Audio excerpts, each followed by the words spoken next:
welcome to today's show, the show where one is about to learn it, live it, and pass it on. It is time to change your life. And here she is, our host, Dr. Marci Bryant.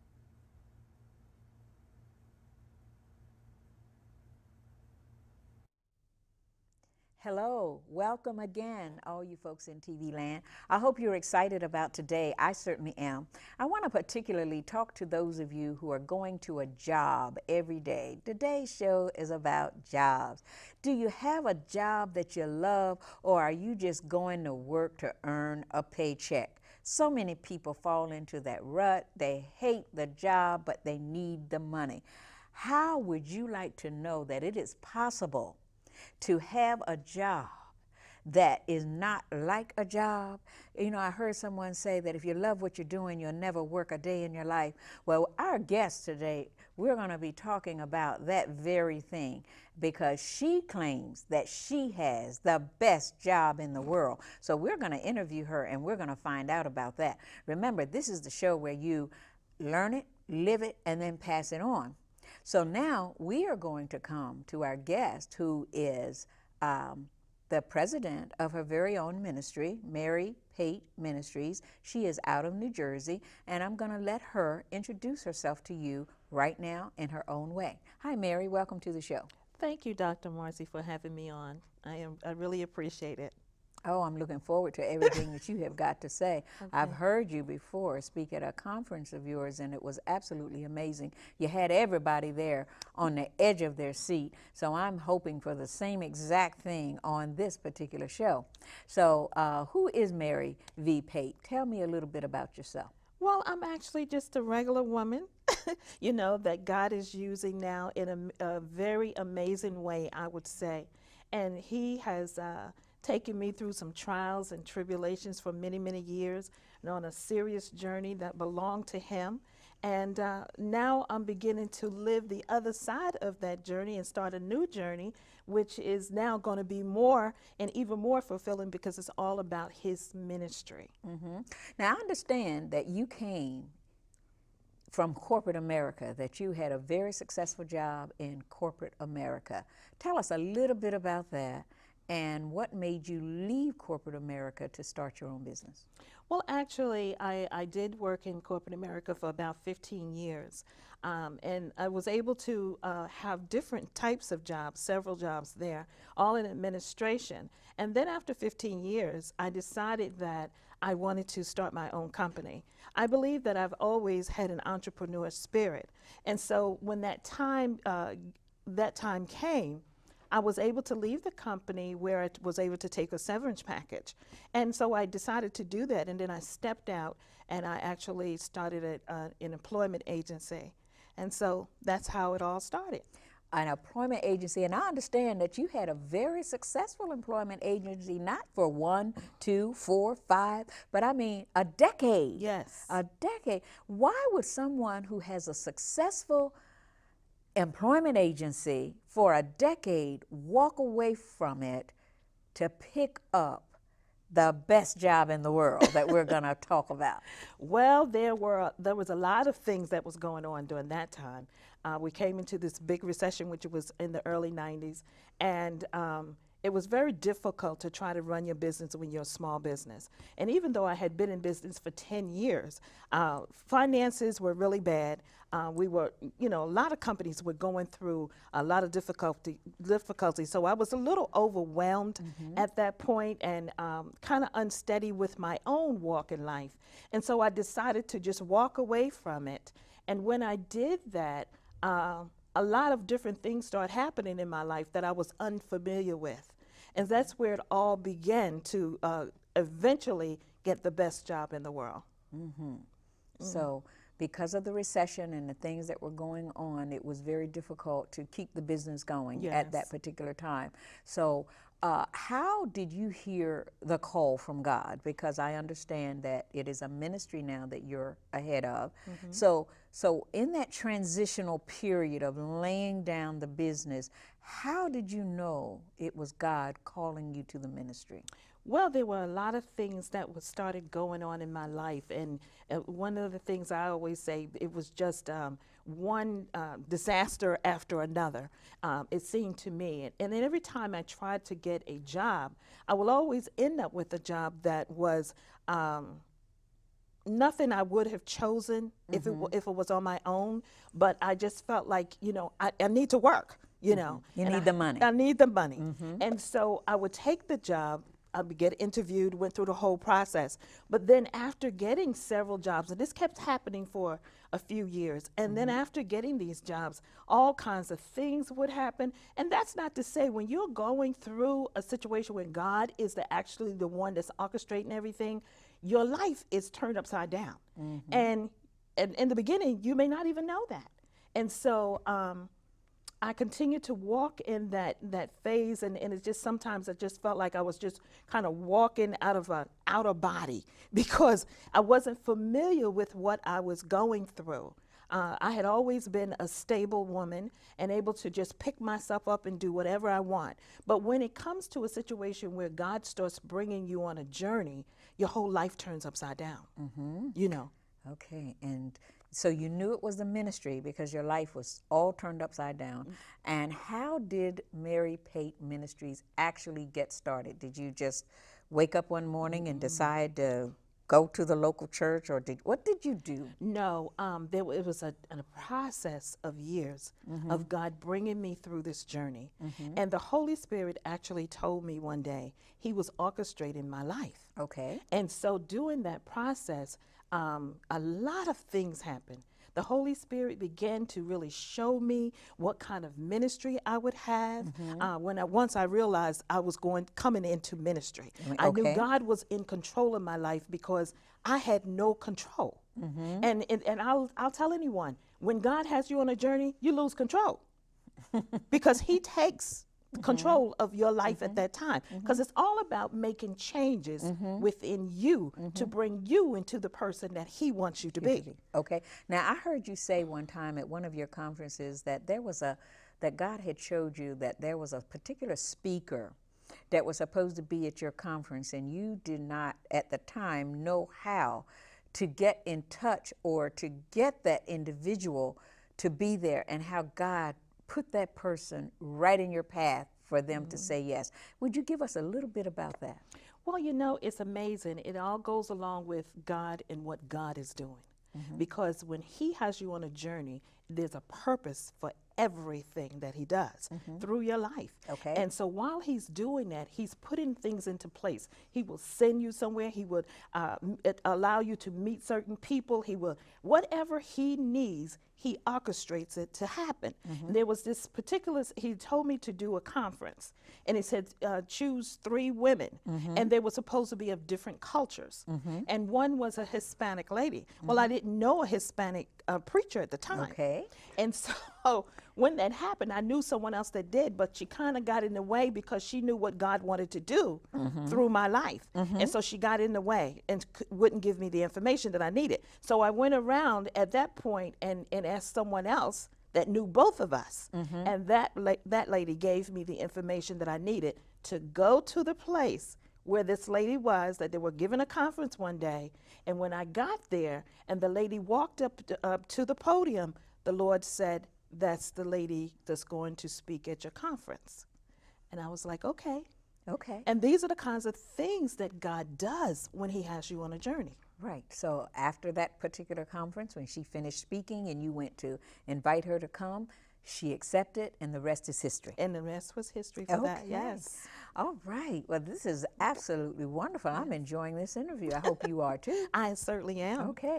Now, we are going to start this portion of the interview talking about the best job in the world. The best job in the world. And since you obviously are working at this, we're going to give you the opportunity to tell our viewers why this is the best job for you and the inspiration that brought this book about and what they can expect to receive when they read this book. Well, actually, the book came about on the journey that the Lord had me on. I think it was year 2000. I had just lost a job. I had been set up for sabotage.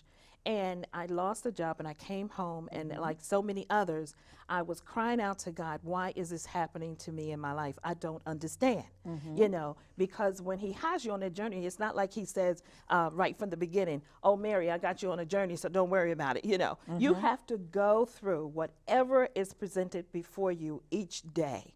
You wake up and your day is not your own, you know. So on that one of those days, in that particular position that I had, I came home and I was crying out to God, and he said, write a book. And so when he said that, all I could think about was the things that had been happening in my life. And I sat down and I just started writing. But I thought, you know, oh, well, I'm coming out of this. He wants me to write a book, so it's going to be over very soon. However, that's not what happened. The book actually has me writing about different jobs that God had me going on until one day he finally said to me, you're not getting the jobs on your own, I'm sending you. And when he said that, I knew then I was totally out of control of what my life was all about and what I was trying to do. And so I knew then I had to give in because of the fact that I had no control of what was going on in my life. And so that went on, and finally, 10 years later, 10 years, because all during that time, I used to always sit down and write different titles that I thought was going to be the name of the book, but nothing ever seemed to be right. And finally, I was sitting in a noonday service in a church one day, 10 years later, and the Lord said, the best job in the world. And I instantly knew that was my book. And so it took me a little while to understand why he gave me that title. But this is how he works in my life. He gives me titles and topics and everything. And so when I finally realized it, I was like, oh my goodness, that's because the work you're going to do in the ministry is the best job that you will ever have. Oh my gosh, that sounds really good. Yes. What we're going to do now is we're going to take a very short break, and then we're going to come back and we're going to talk about some of the obstacles that you had to overcome when you first started out in the ministry and what obstacles you might be dealing with now. Okay? Is that all right with you? Absolutely. Okay, we're going to take a quick break and we'll be right back. Okay. Our fears become our reality, and they keep us in bondage. Our doubt paralyzes us and keeps us from moving forward. No need to run. Available at tatepublishing.com.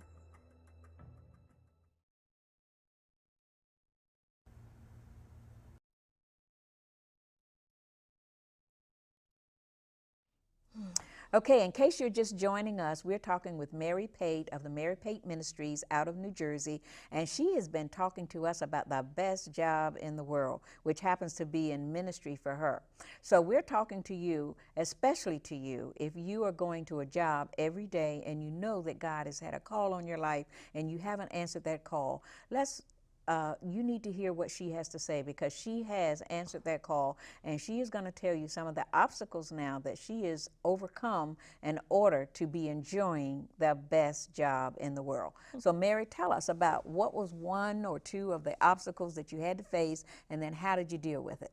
Well, the most important is that when you're on a journey for God, the term that I always say is that you lose people. And how you lose people. Yes, because when God is doing it, it's all about you walking in truth. And so your life goes from one extreme to the other, because now he's teaching you how to walk in truth. And so whenever you're walking in truth, you're going to lose people. And so I ended up losing church members, family, everything. And see, you're at a point where I was also losing my finances and control over my life and how I was accustomed to living. That must have been tough. That was devastating for me, because I've always been a very strong woman. And when you lose that strength that you've always had, everything seems to just go. Okay.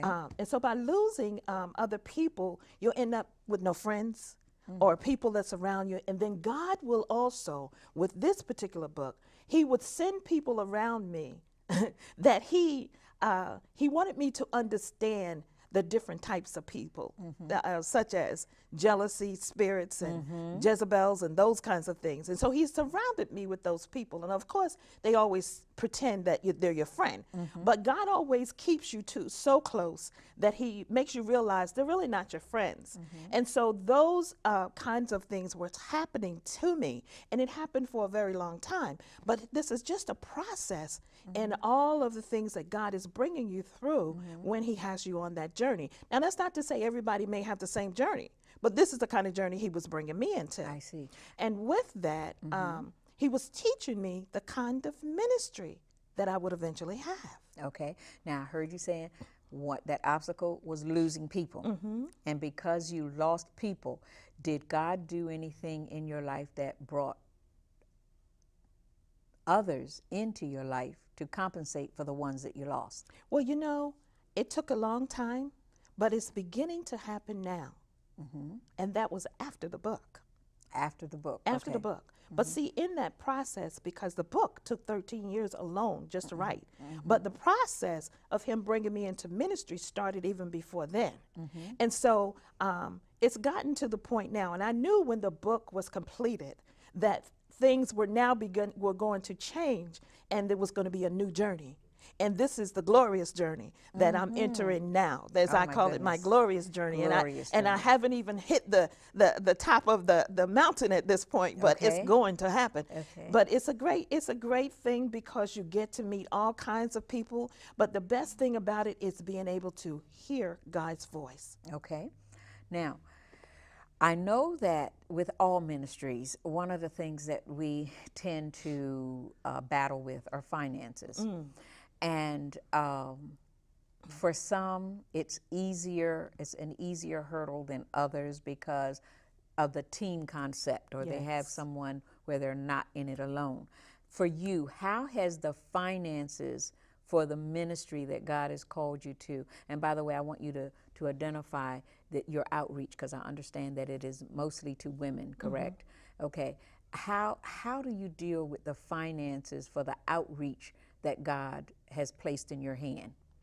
Actually, from the bottom of the bowl, really, you know, and that's because God has not brought me to the point yet, as of today, where finances are plentiful. You know, I can see it, of course, but it's not there yet. But what God does is he teaches you how to step out on faith. Okay, that's a good one. Faith is the biggest thing that you can have. If you don't have no faith, nothing is going to happen anyway. And so whenever he tells me to do something, somehow, some way, the money shows up. The money shows up. Yes, exactly. it does. Doesn't it? Because if money is what you need, that's exactly what God sends. And if you can get it without the money, that's exactly what God sends. Yes. You know, so he's just great that way. Now, with that in mind, I understand that your ministry is planning an awesome retreat. I think it's coming up in February. Am I correct? Yes. Okay, I want you to tell us a little bit about that, and we're putting your contact information on screen so that women who are interested will be able to contact you for that. So tell us that where the conference is going to be, what it's all about, what is the goal of the conference, who should consider attending, and how they can get in touch with you. Well, all women should consider this conference because I'm going to be one of the workshop presenters, and then I have two other people, and one of them actually is going to be talking about business, women in business. And so with that, we're using the skills of people like myself, and we're going to present these workshops. We're going to have a night with the king, the first night we get there, and so many other things that we're going to be doing that day. And the name of the retreat is Revive and Exhale.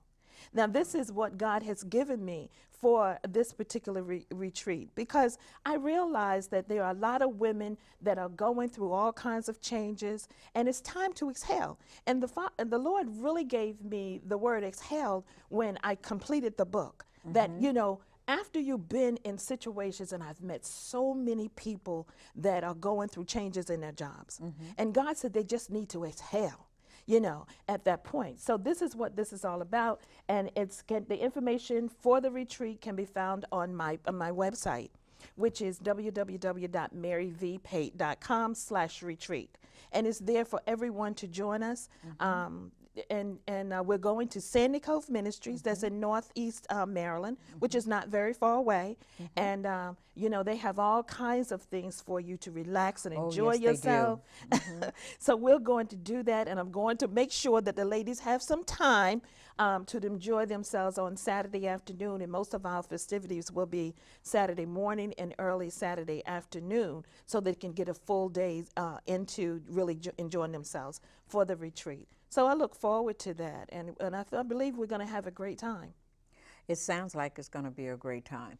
So the retreat is for all women, anyone who wants to come, whether they're, you know, mothers, single women, working women, women who have aspirations of owning their own business, women who have been hurt, disappointed, what have you. So am I to understand that there will be opportunities for women to get ministered to personally, as not just in group setting, but maybe one-on-ones? Oh, absolutely, because at this point, every woman that's a workshop presenter is in ministry. And so that's really going to help us a lot. And I'm doing physical healing there at the workshops, as well as any inner healing that we need to help a woman out. We're certainly going to do that and be able to minister to her so that she can really exhale and come back home feeling a brand new person. Oh, that's wonderful. Sounds great.